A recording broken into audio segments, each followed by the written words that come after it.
Doodlebud here. Today we're checking out this neat little pen. This comes from Atelier. He's located in the Philippines. I have one of his pens I received before. This one here, this is his pocket pen version. It's got a really cool anodize and lasering job on it. And this is his latest model. This is the F4. And let me fix the lighting. So like I said, this is the model F4. It's a full titanium pen, grade 5 titanium. And a neat thing he does with his pens is cool anodizing and engraving. The pen comes with this little certificate of authenticity. Shows the model number, all the details on there, when it was made. Also comes in this nice little box here with the logo on there. You know, simple, nice little box, little satiny sort of liner on the inside, and then a cloth to protect it too. So simple, basic design, but the thing that he does that's a little more unique, because it is tough when you have manufacturers like Lamy and Esterbrook and all the other ones out there to compete with. How do you stand out? How do you make yourself different? You can't buy the same types of quantities to get lower prices with huge production runs. So you're faced with smaller production runs, higher costs. So you have to do something a little bit different to stand out. And this is really where he does that. So he takes these nice basic designs here, but then really goes the extra mile and gives it some really cool finishes and laser engraving treatment. You could almost say it's like a made to order or a bespoke experience when you're dealing with putting a pen together. You get to choose some of the anodizing colors and the finishes and all that type of stuff.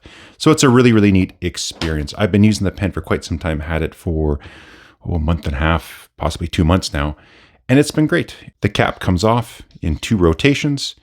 Here you have a metal section, again, different type of anodizing on that section, which is neat to sort of contrast it.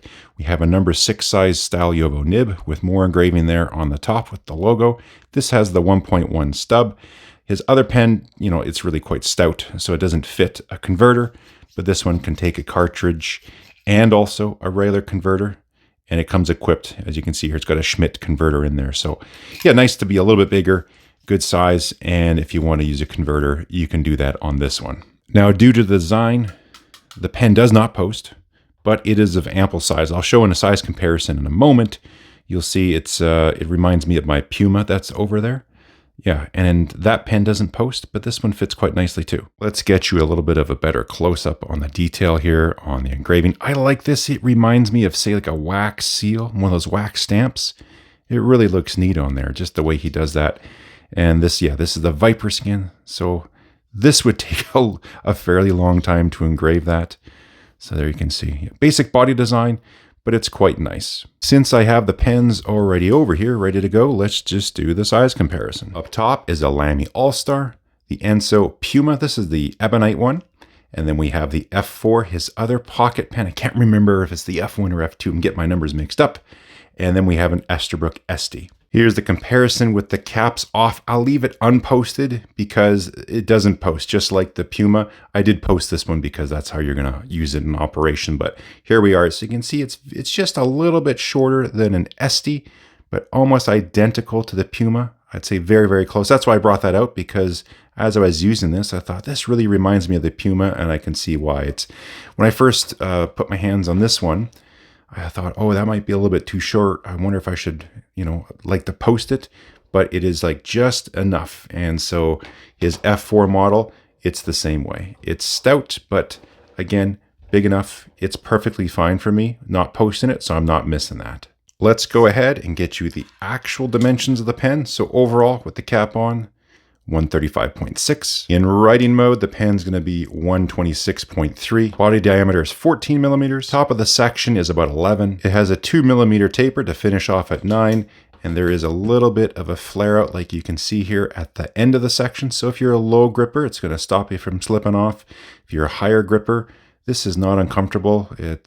I don't really even notice the step down. I can grip right there. No problems for me at all. And the titanium, some metal sections are brutal. My pet peeve is a anodized aluminum section that doesn't have anything, no grooves or anything at all. To me, that's probably the slipperiest section of all pens that are out there. With titanium, I find it's a little bit more grippy, especially if you have a little coating on it like this here from the anodizing. So I haven't had any problems with a slippery section. And because of the O-ring that's on here, I haven't had any issues with the pen drying out either. It seals up really nice. It's been ready to go every single time I pulled it out. I have the pen all inked up. I got my Muji book. Let's do a writing sample.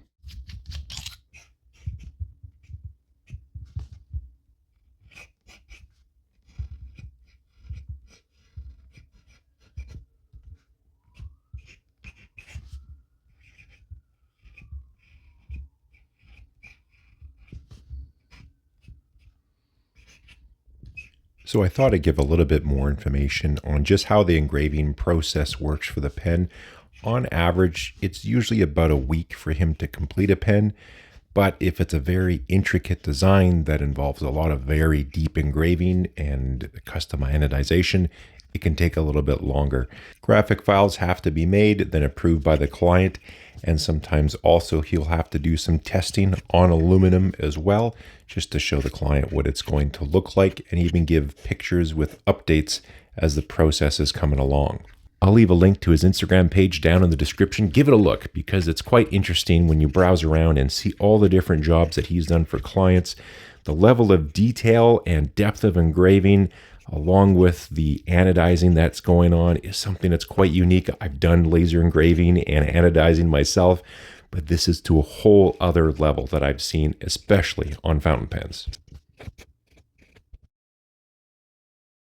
And because I was just looking at the website before I started doing the writing sample, I got the number wrong. That's the F4. Overall, writing with the pen, it's really good. The balance is nice. The comfort is good. You know what? I realize I haven't gotten you the weights yet. I'll do that in just a moment. But when it comes to pen in hand, how does it perform? You know, everything's really good. I could write with this for quite some time. I enjoy it. So just the pen itself, 44 and change. You're going to be writing with the cap off.